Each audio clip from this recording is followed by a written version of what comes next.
I have this with no one else. I don't have this with anybody at work. Nobody among my friends ever thinks like that. You're the only one who speaks like this or thinks this about me or with whom I do this. The level of disrespect, I mean, most people talk nicer to anybody else than their partner. Contempt is the killer of them all. There's the degradation of the other. It's that complete, you're nothing. You're nothing. I can kill you with that one gaze, that one eyebrow that goes up, who do you think you are? What are? And that's it. You're done. You're done. I think there's a number of things in a relationship that the kind of cornerstones of the demise, okay? Indifference and contempt and neglect and violence are probably the four most important. I'm not talking about big violence. Microaggressions are plenty. Indifference, when you start to feel like the other person fundamentally is not really caring about you anymore, or you don't care about them, what they feel, what they think, who they are, what they're about. But it's more than losing of interest. It's also when you are indifferent, you degrade the other person. They're less important to you. They don't matter. And ultimately what we feel in relationships is that we matter. That is the essential reason for connecting to people, is that we are creatures of meaning. Right. I matter to you. I'm someone. You care about me. You want my well-being. You're proud of me. You want good for me. You're benevolent. All of that. When you are indifferent, the whole thing goes. And then you start to, there's that coldness that creeps in, that sense of estrangement, that complete disconnect. The second one is neglect. Neglect, when people just basically take each other for granted. You know, they take more care of their car than of their partner. Or their dog. Anybody, anything, their yard, anything. Anything gets attendance. Their business. Their business for sure. Their business for sure. You know, everything gets priority. Everything gets reviewed, evaluated, attended to. People have this idea that they put it all in when they were dating. And then once they seal the knot, it's like as if they tie the knot, it's like now they don't have to do squat anymore. And they go into this kind of complete sense of complacency and laziness. It's an amazing thing. They think this thing is just going to live on its own, like a cactus. Violence, the abuse, the level of disrespect. I mean, most people talk nicer to anybody else than their partner when a relationship degrades. Because you can't get away with it. Because you can't get away with it. Because if you talk like this at work, you're gone. Because if you talk like this with the police, you're gone. Because if you talk like this on the street, you're being punched. But with your partner, you have that sense that they're going to be there anyway. They're just going to take it because it's family. And family is this thing that doesn't dissolve so easily. So you can just lash out at them and talk to them with a tone and a dismissal. And then contempt, I think, is the top one. Contempt is the killer of them all. There's the degradation of the other. It's that complete, you're nothing. You're nothing. I can kill you with that one gaze, that one eyebrow that goes up, you know, who do you think you are? What are? And that's it. You're done. You're done. Truth is this. There's only two relationships that resemble each other. The one you have with your parents or the people who raise you, and the one you have with the people you fall in love with. People can sit in my office all the time and say, I have this with no one else. I don't have this with anybody at work. Nobody among my friends ever thinks like that. You're the only one who speaks like this or thinks this about me or with whom I do this. And now we go back in history. It is the place where we often learned about closeness, trust, loyalty, commitment, sharing, taking, receiving, asking, all these essential verbs of relationships. We learned that at home. We also learned jealousy and all these other things. Possessiveness, vengeance, yes. You name them. And we bring that with us. And we often promise ourselves, I'll never be this one. I'll never be this way. I'll never talk like this. Please. And then we feel ashamed about it. And since we don't like to feel ashamed about it, we hide it. And one of the way we hide it is we blame the partner. If we're going to choose one partner and be with them until, we're both gone, how do we navigate the challenge of keeping the desire? We know that women get bored with monogamy much sooner than men. It's just fact. That is, men's desire in long-term relationship goes down gradually. he actually is much more able to remain interested. And maybe just because he's interested in the experience itself and he has a partner there. And it's always been translated as, well, that's because women care less about sex, rather than it's because women care less about the sex that they can have in their committed relationships, which is often not interesting enough for them. And it often has to do with the fact that the story, the character, the plot is not seductive. The romance, which is an essential ingredient of turn on for the woman, often disappears in the long-term relationship.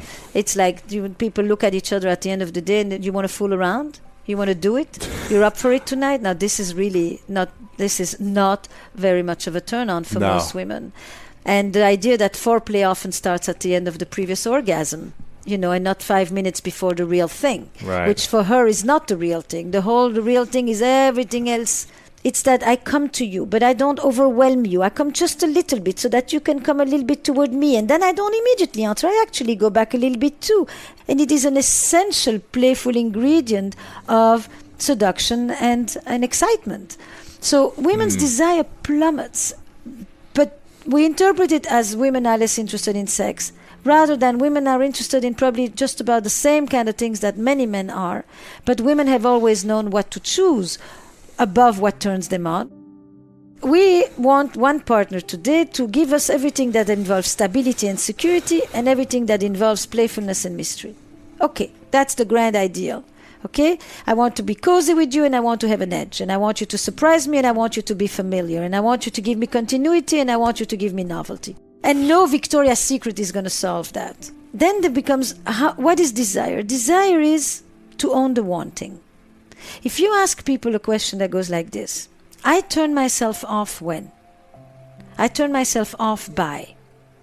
Not you turn me off when, and what turns me off is.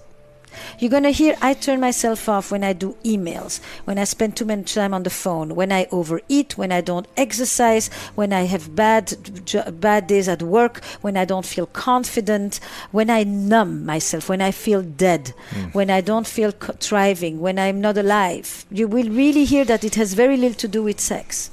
And when you ask people, I turn myself on when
or by. I awaken my desires.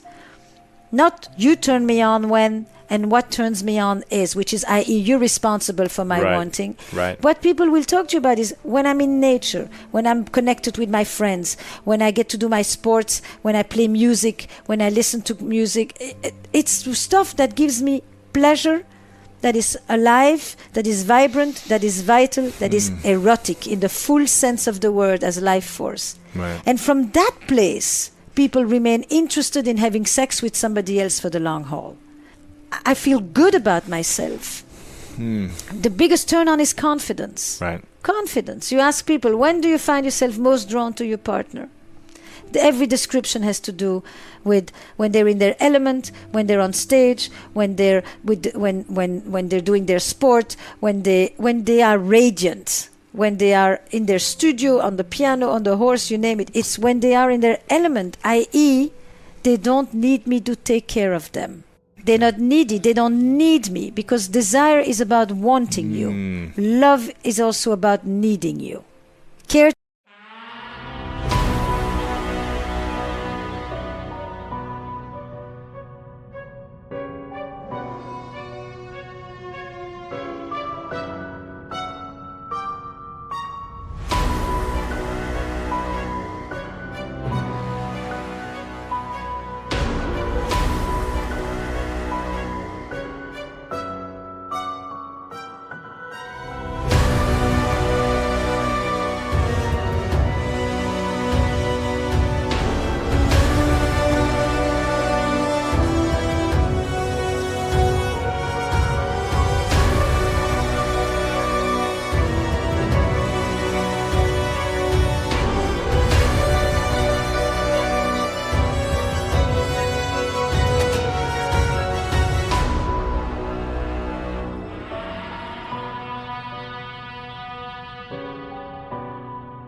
Taking is a very powerful experience in love, and it is a very powerful anti-aphrodisiac.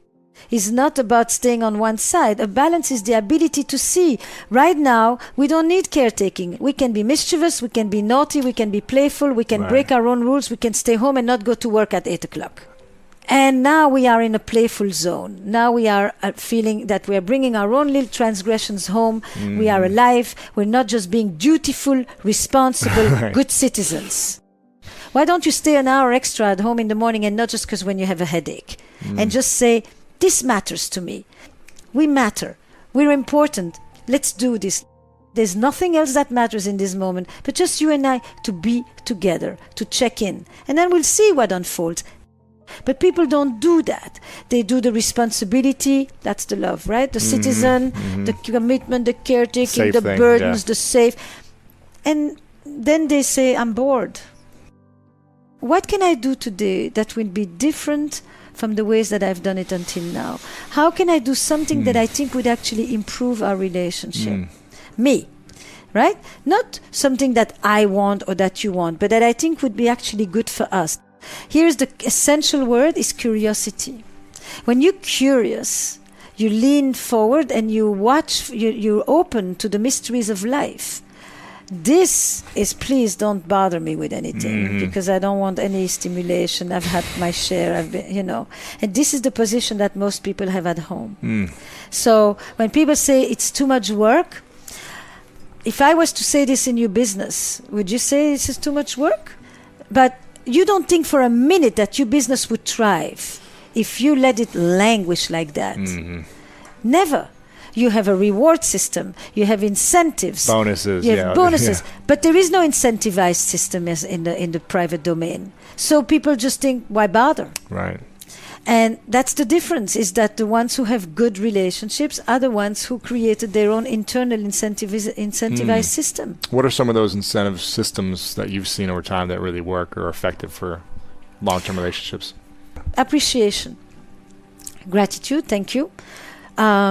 Little things to go out of your way rather than just to do the minimum. A lot of people start to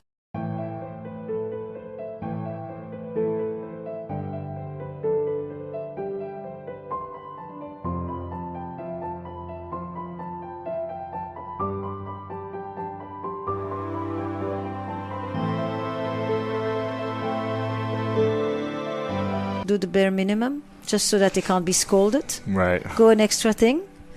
On occasion, just do something for the other person just because it matters to them, even if you couldn't care less. Right.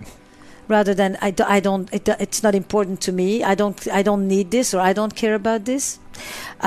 Give each other a lot of individual space. Not everything needs to be shared. Mm-hmm. People have different passions, different interests, different friends, and they need those separate spaces to exist. Admiration, I think, is huge. Because admiration is also that you kind of really see the otherness of the other person.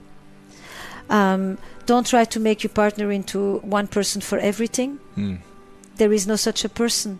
Find multiple sources of connection, of intimacy, of friendship, so that you can have a group of people support you, and don't have one person who has to be there for you for everything.